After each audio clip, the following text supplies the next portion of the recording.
bueno, para mí es muy emocionante estar aquí en este lugar, precisamente estar contigo, ¿no?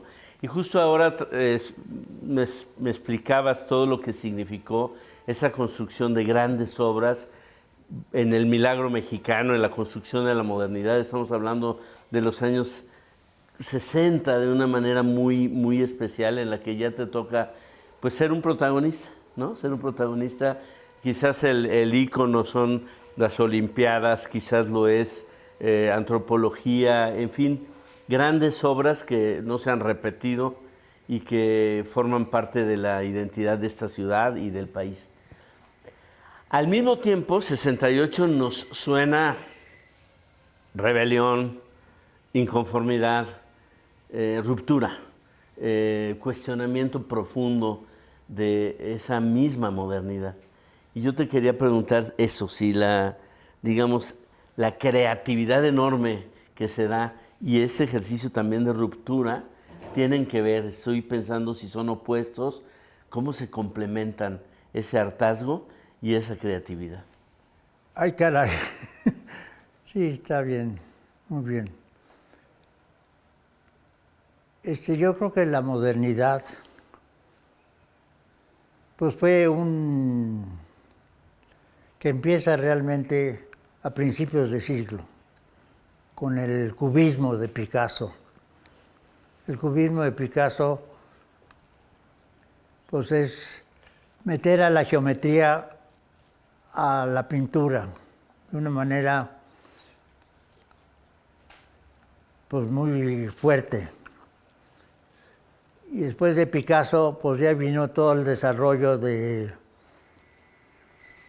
la geometría dentro de no solamente la pintura, pero sino la arquitectura, con Le Corbusier, con el Bauhaus, con todo lo que se llama modernismo, que empezó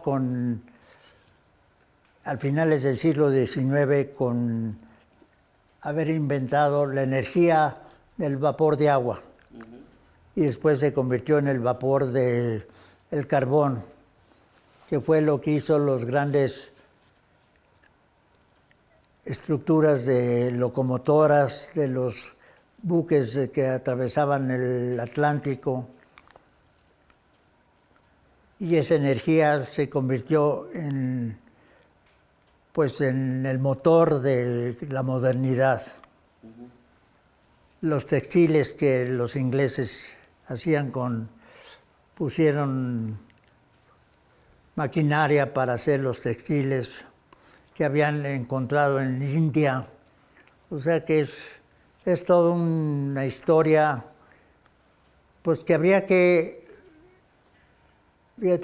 hacer una historia de todo eso que pasó, porque y volviendo al Bauhaus y eso, tienes a Mondrian, que hace la geometría euclidiana viene a formar parte ya del arte contemporáneo. Y se empiezan a generar muchas corrientes de ver el mundo de una manera diferente, hasta que se inventa la cibernética en los 30s y llega la cibernética a poder hacer la bomba atómica que hacen en la Segunda Guerra Mundial, pero la hacen a partir del desarrollo de la cibernética. Hacen un edificio solamente para la computadora que hacía todos los cálculos para poder hacer. En la Universidad de Chicago hicieron un edificio nada más para hacer esa maquinaria, para poder hacer los cálculos. Entonces, pues todo eso influye en que si vamos por buen camino o vamos por otro buen camino. A mí me tocó, saliendo de la UNAM de arquitectura, me fui a la Universidad de Cornell a estudiar la maestría de arquitectura. Y allí también me dieron una historia fantástica de lo que fue toda esa creación y de lo que se esperaba que fuera, hacia dónde nos dirigíamos. Te vas a Cornell, te vas a Roma, te vas a Nueva York. Me voy a Londres, me voy a París, me voy con Gamboa a Leningrado, a Varsovia y a París. Entonces, pues se te abre el mundo. Fascinante. Y luego regresas y ahí trabas amistad con Iván Illich, un enorme crítico de la modernidad, ¿no? ¿Cómo opera esto en ti? La figura de Iván tiene influencia en tu obra, tiene influencia en tu pensamiento, cuestiona los límites. ¿Te acuerdas? Se hablaba de los límites del crecimiento, los límites de la modernidad.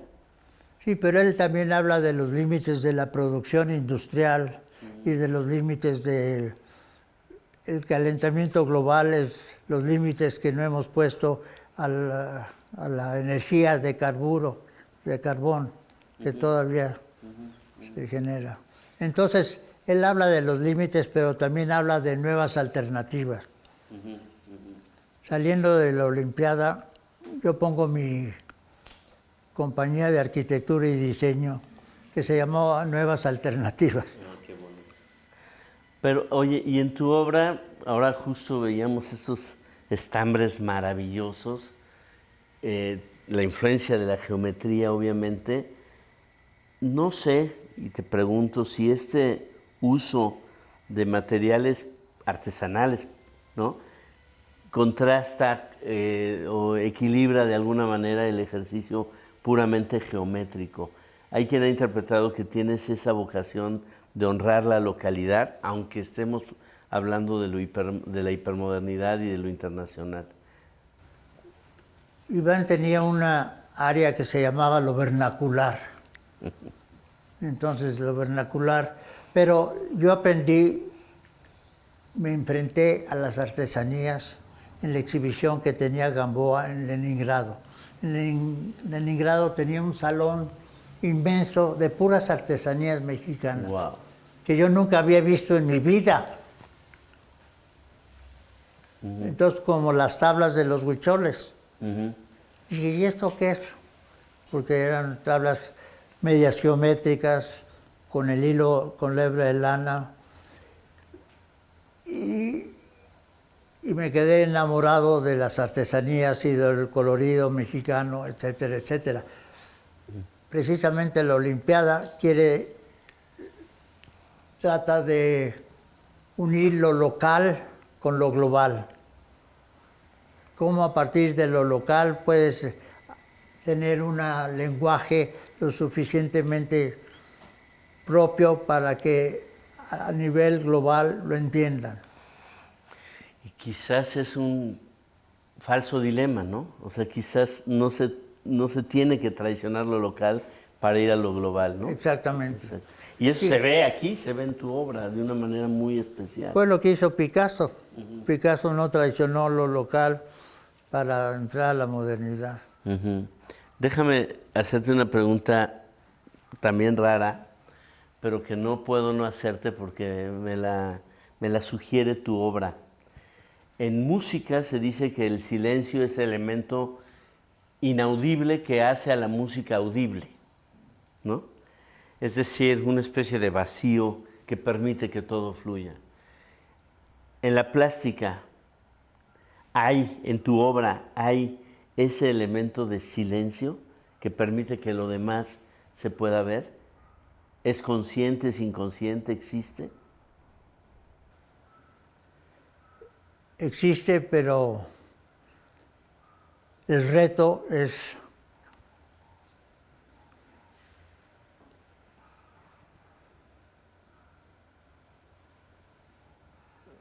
ponerle tu presencia a ese silencio. Wow. Entonces, de eso se trata. Una línea, dos líneas. Viste el decrecimiento exponencial. Y el orgánico. Y el orgánico. Ajá, El sí. crecimiento exponencial es una línea, dos líneas, y sigues haciendo obra y cada una viene de diferentes maneras hasta que al cuadro 16 se volvió negro. Es a ese espacio blanco que dices que es el silencio, lo vas llenando De tu presencia. de tu presencia, de tu lenguaje. ¿Tú piensas, creo que has atribuido a Galileo aquella idea de que la naturaleza está escrita en lenguaje matemático? Yo veo tu obra, me gusta el nombre Cosmos, me impresiona y ya te preguntaré que sea una búsqueda de tantos años, entiendo que desde el 72, ¿no? Sobre una misma idea, con repetición, pero con sorpresa, en fin. ¿Tú pensarías que el universo está escrito en lenguaje geométrico?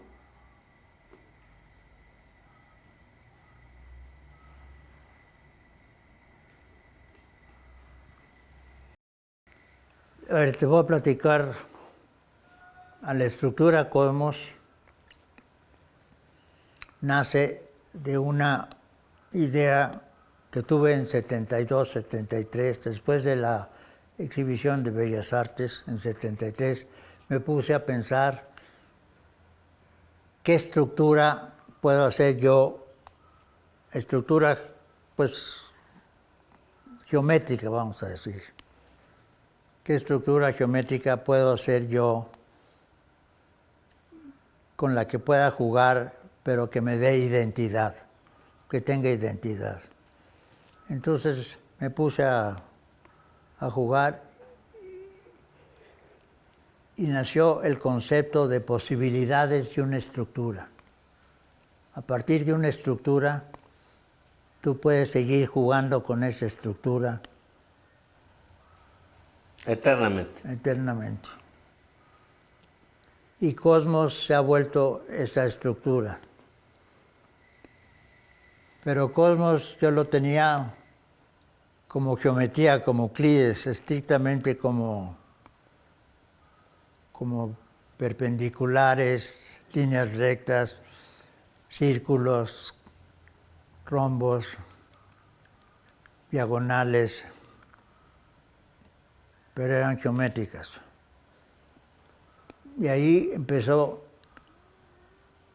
también la idea de hacer posibilidades de una estructura de una retícula. La retícula que traemos en la camisa, pues pueden jugar el resto de la vida con esa retícula. Y puedes jugar con diagonales, que están en Bellas Artes, están unas así. Fuera de los cuadros. Fuera de los cuadros. Y esa posibilidad de una estructura se convierte en la estructura Cosmos, que es la que te digo, que ya es más elaborada. Y tengo un amigo mío que conocí en Londres y en Basel, en Art Basel, me hizo una entrevista, un crítico de arte, Hans Ulrich Obrist, que es muy reconocido a nivel mundial. Me dice, tú tienes que conocer a Marcos Dosatoy, un profesor de matemáticas y de ciencia de Oxford University, de la Universidad de Oxford en Inglaterra. Y nos puso en contacto a los dos. Y cuando Marcos vio lo que había hecho, que yo le llamaba Cosmos, ya le llamaba Cosmos, me dijo, pero es un verdadero Cosmos. Fíjate, esto es las X y las Y, estas son las de infinito. Esas yo ya las tenía como de infinito y de X y Y. Y la bóveda celeste, que era, los griegos inventaron la bóveda celeste, que es la que nos rodea a todos, y es la que todas las estrellas están en la bóveda celeste.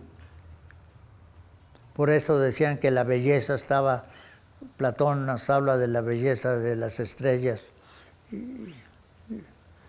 y viajando por las estrellas. Entonces él le agrega una consideración al rombo que está así, Dice, son las 4 fuerzas del universo. Esta fuerza es la fuerza de la gravedad.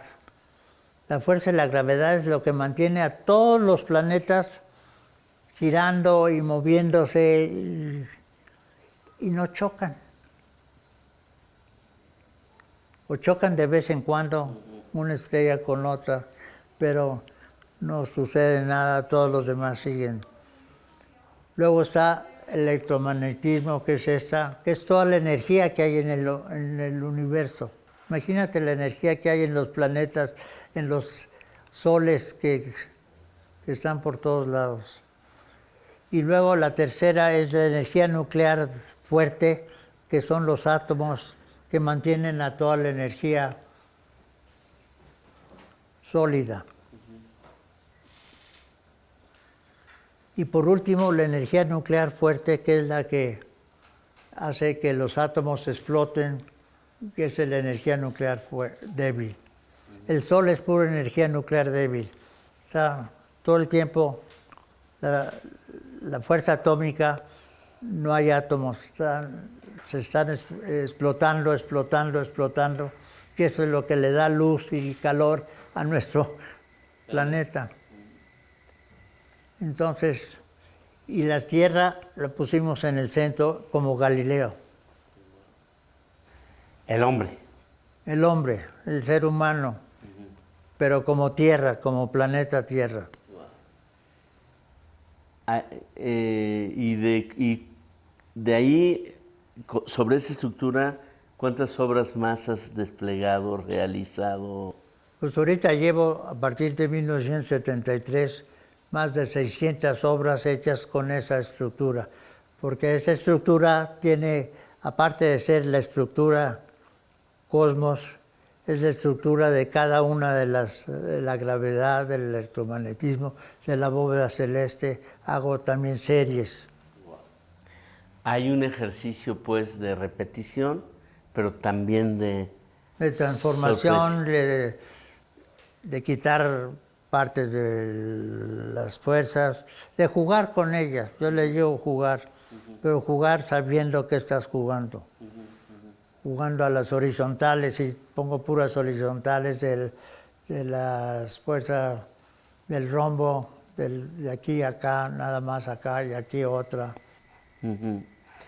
Y se vuelve una pedagogía para el asombro, es decir... Una pedagogía para entender la vida que estamos viviendo, pues el cosmos en que estamos viviendo. Fíjate, la gravedad, por ejemplo, que es una cosa que me encanta decir, la gravedad es cuando una gota cae en un charco de agua y ves cómo el charco se hace así. Esa es gravedad.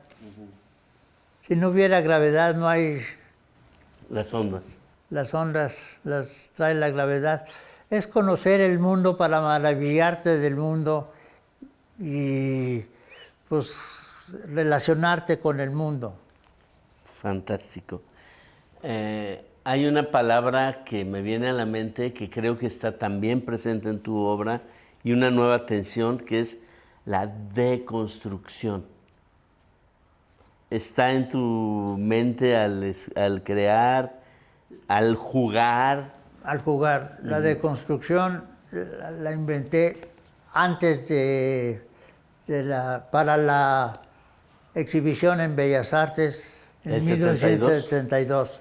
El mural ese que está allí está hecho de triángulos, pero los triángulos forman un rectángulo. Pero esos triángulos los puedes quitar del rectángulo y los puedes poner aquí y el otro así y el otro así y formar tu propio mundo. Tú eres un enorme artista plástico, pero también un arquitecto urbanista y también un diseñador gráfico, ¿no? Se podría decir que la arquitectura es el arte de construir y las artes plásticas para deconstruir. No, ¿Se deconstruye también en arquitectura?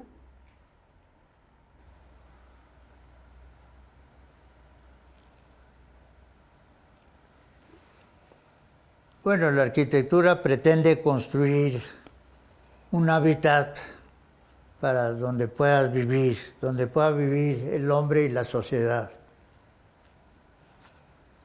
Y ahorita nos trae por el callejón de la amargura ese reto que la vida nos ha puesto.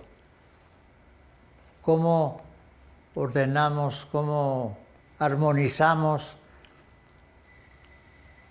todos los hábitats, todo lo que el hábitat requiere para que el hombre pueda vivir dentro del hábitat y la relación de los hábitats? Por ejemplo, ahorita en Europa, casi lo más importante es el Ministerio de las Regiones. Los países los dividieron en regiones. Son regiones muy grandes para poder entender cómo un aeropuerto puede servir a esa región, cómo del aeropuerto te trasladas a otro aeropuerto para... Fíjate, en el Charles de Gaulle, en París, te bajas abajo, tomas el ferrocarril abajo y sales en Londres.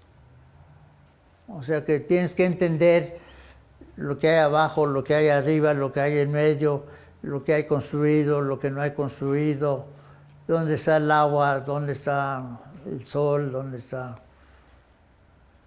Muy complejo. Muy complejo, fascinante y que nos lleva a imaginarnos también rupturas y nuevas formas posibles de habitar, de convivir. Por ejemplo, el siglo XX fue, ahora sí que el automóvil fue el rey del siglo XX, ¿no? Y una de las críticas de tu amigo Iván Illich a la modernidad tiene que ver con el transporte, ¿no?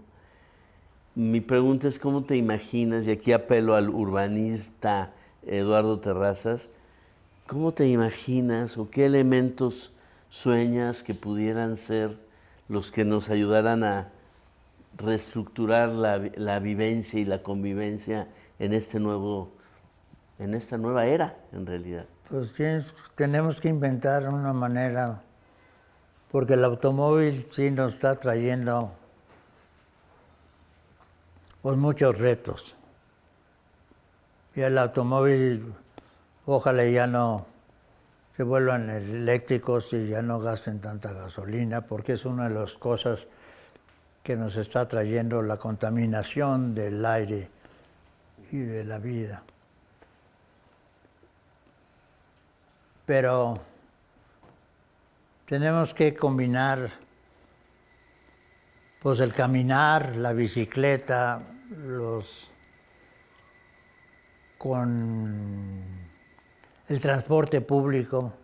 El transporte público yo creo que es una de las soluciones, pero tienes que tener un transporte público que realmente sepas de qué se trata el transporte público y lo tienes que mantener y lo tienes que ir modificando como va la vida avanzando. Vuelvo un poco a la plástica. Bueno, me encanta este reto creativo, este reto de deconstruir. Iván Illich hablaba de alguna manera cuestiona la arquitectura de nuestras certezas. Y tú en tu obra cuestionas el punto de vista único, ¿no? Como que nos regalas la virtud de... La posibilidad de una estructura. Y las muchas posibilidades de Por una eso, estructura. las posibilidades de una estructura. Fascinante. De alguna manera nos hemos construido en un culto que ahora se cuestiona al progreso. Exactamente. Me gustaría que nos regalaras una reflexión más sobre esto de lo exponencial que se vuelve casi caótico. Versus lo orgánico. Sí, lo orgánico es como las hojas de ese árbol. Las hojas de ese árbol son infinitas, bueno, son muchas, vamos a decir. Y todas son casi lo mismo, pero son diferentes. No hay una hoja igual a la otra hoja en todas esas. Miren las cantidades de hojas que hay en un árbol. Y cada una en su lugar. Cada una en su lugar y cada una con su forma y actuando entre ellas armónicamente, porque ellas se llevan muy bien y es lo que hacen los árboles. En cambio, el crecimiento, digamos, del progreso, el exponencial, es un cáncer. Es un cáncer.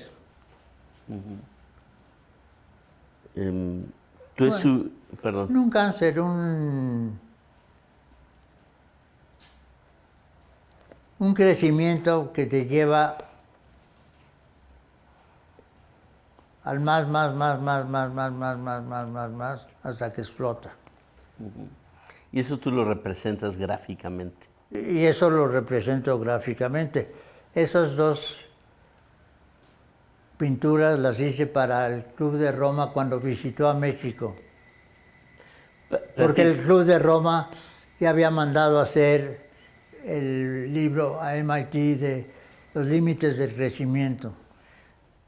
Pero no había habido una expresión plástica. Plástica, no nada más con números. Platícanos un poquito más del Club de Roma. ¿74 estamos hablando?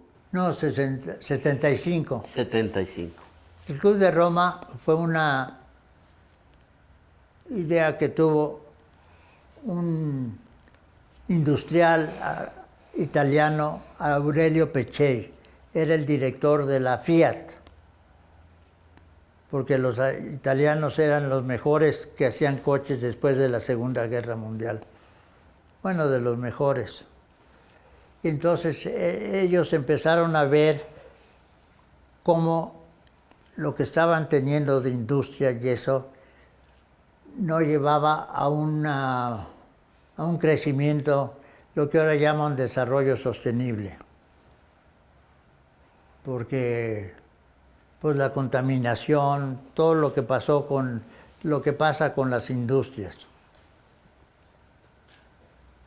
Y entonces decidió hacer un club de Roma con intelectuales de todo el mundo que se reunían una vez cada semestre o una vez al año a discutir esa problemática. Y en ese club de intelectuales de todo el mundo invitaron a Víctor Urquidi, que era el presidente del Colegio de México, aquí en México. Entonces Víctor Urquidi se hizo muy parte del Club de Roma. Y cuando Echeverría, el presidente Echeverría, iba a presentar su Carta de los Deberes y Derechos a las Naciones Unidas, dijo que venga primero el Club de Roma para ver lo que estoy presentando, a ver si está bien, qué me sugieren ellos poder presentar. Porque en ese tiempo Echeverría quería que Naciones Unidas se encargara de pues, una Carta de los Deberes y Derechos de las Naciones económicamente hablando. Él lo veía desde el punto de vista económico. Y entonces le pidió, hicieron una reunión aquí en México, en Guanajuato, en la Alhóndiga de Granaditas. Y con Víctor Urquidi hice un códice que se llamó para en dónde estábamos en el mundo actualmente. Desde el Big Bang, cuando se explota y sale el mundo a esto, tenemos 13.800 millones de años, billones de años, que fue la primera explosión, donde empieza el tiempo y la creación. Oye, te toca estar muy joven en esos espacios privilegiados, interesantes. Y entiendo que también hay el antecedente del CEDOC, de todo lo que gravitaba y atraía el pensamiento de Iván Illich a México y a Cuernavaca muy específicamente, ¿no? Erich Fromm, otras personas. No sé si nos quisieras compartir un poquito de esa experiencia, también de tu amistad con Iván, cómo lo conoces. Pues Iván lo conozco por amigos mutuos que yo tenía en Estados Unidos y que me dijeron que lo fuera a ver. Y me encontré que tenía amigos como Víctor Urquidi. Y luego nos hicimos, fue uña y mugre. Entonces él tenía un espacio en una de las colinas de Cuernavaca que veías los volcanes y veías a Cuernavaca un poquito ahí abajo, fantástico. Y allí puso como un centro, se llamaba de interdocumentación, de qué estaba pasando en el mundo en ese momento. En ese momento todavía el tercer mundo, que se llamaba en aquel tiempo, existía el tercer mundo. Entonces, ¿cómo relacionar el tercer mundo con el mundo desarrollado? Cómo el mundo desarrollado tenía que al mismo tiempo ver al tercer mundo, pero el tercer mundo actuar con lo vernáculo del tercer mundo, porque querían que borrar y cuenta nueva. No, tenías que agarrar lo que tenías y irlo subiendo poco a poco para que pudiera desarrollarse de una manera más armónica, pero no quería que se desarrollara con los componentes que se estaban desarrollando. Ya se veía que el mundo tenía problemas. Yo creo que todas las etapas de toda la existencia siempre ha habido pues cosas muy buenas y cosas que impiden de alguna manera ese desarrollo. Y es el diálogo, los diálogos de Platón, de eso se trataba. ¿Cómo metes a Grecia la democracia? Pues para la democracia tienes que platicar y te tienes que poner de acuerdo con el otro. Pero de alguna manera lo que veían me imagino que habrá sido una época fantástica. Entiendo que conociste a Erich Fromm gracias a Illich y a muchos otros personajes que gravitaban un poco en Cuernavaca, ¿no? Habría que hacer, decíamos, la historia intelectual de Cuernavaca, pero mucho de lo que ellos veían, visualizaban, se agudiza y estalla en los siguientes años, en los siguientes 50 años, es decir, ahora, ¿no? Exactamente. Y eso le da vigencia a este pensamiento, ¿no? Fíjate que Iván tenía un término, la sociedad convivencial. Lo que necesitamos en el mundo es una sociedad del mundo convivencial. Porque todavía está estos que quieren esto, que le hacen la guerra al otro, que se quieren ser los líderes de todo el mundo. Y todavía tenemos esas enormes tensiones y conflictos, ¿no? Y la sociedad convivencial tienes que tener una armonía entre todos los que participan, los componentes de la sociedad que necesitan estar en armonía. Y él rescata mucho el valor de lo pequeño, ¿no? Rescata mucho el valor Bueno, había un libro que se llamaba Lo Pequeño. Small is Beautiful.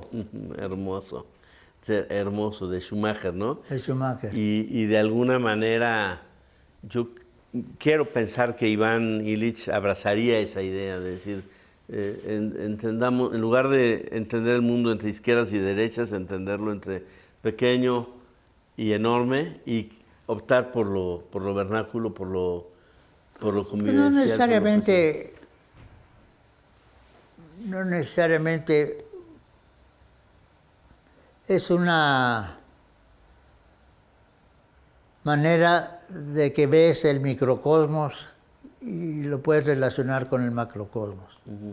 ¿Cómo tienes eso en armonía? Wow.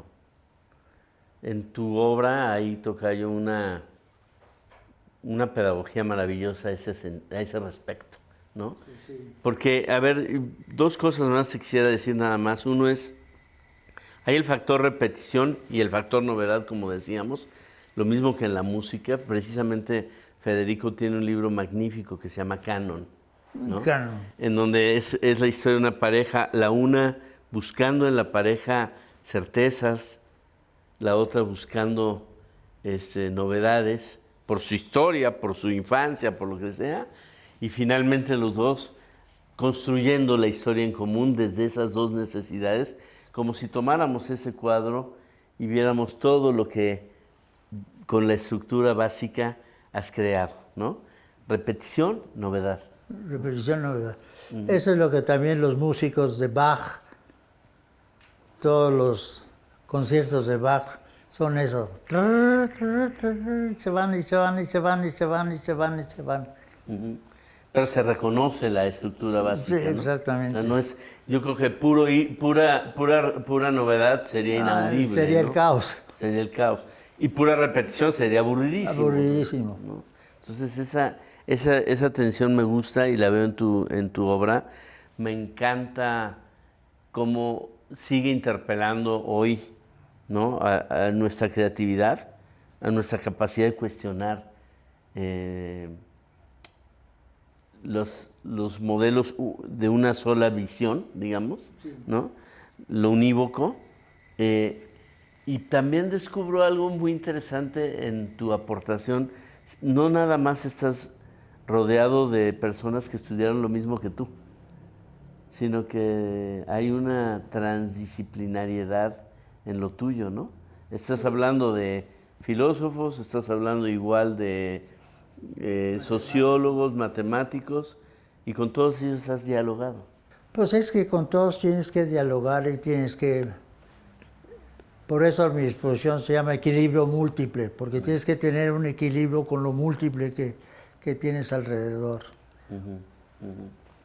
Pues queda esta invitación a la creatividad, al equilibrio múltiple, como una invitación que me guardo y te agradezco. Y no sé si algo se te quedara en el tintero en esta conversación mal dirigida y caótica, pero fascinante contigo, y quisieras ponerlo para que no se nos quedara fuera del tintero, fuera de la conversación.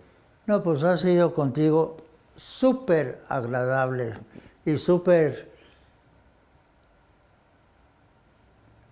Como que me pusiste a pensar, a revolotear, a ver todo lo que me estás cuestionando. Yo seguiría contigo feliz esta conversación por todo el resto del día. Pues nos vamos a dar el gusto, quizás aunque sea de ir a comer.